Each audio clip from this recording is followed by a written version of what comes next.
السلام علیکم friends, welcome back in new video. دوست آج کی اس ویڈیو میں ہم بات کرنے والے ہیں فارماکوگنوٹکس یعنی ادویات کی جسمانی تبدیلی۔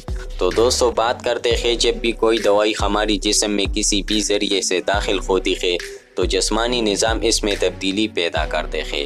اس عمل کو فارماکوگنوٹکس کہتے ہیں، اور دوائی داخل ہونے کے بعد ہماری جسم میں جو تبدیلی کرتی ہے اس عمل کو فارماکو ڈائنامکس کہتے ہیں۔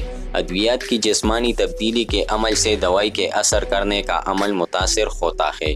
جب بھی ہم کوئی بھی دوائی استعمال کرواتے ہیں تو وہ مختلف مراحل سے گزرتی ہے، جیسا کہ ایبزارپشن یعنی جسم میں دوائی کا جذب ہونا۔ تو دوستو دوائی کا جسم میں داخل ہونا سب سے اہم عمل ہے۔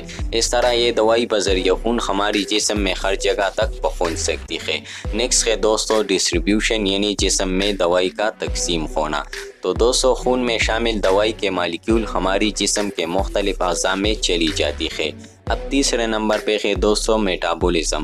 تو دوستو ہمارے جسم میں دوائی کے مالیکیول جگر میں مختلف کیمیکل میں تبدیل ہو جاتے ہیں، جس سے دوائی کے مالیکیول ہماری جسم سے خارج ہو جاتے ہیں۔ نیکسٹ ہے دوستو ایلیمینیشن یعنی جسم سے دوائی کا اخراج ہونا۔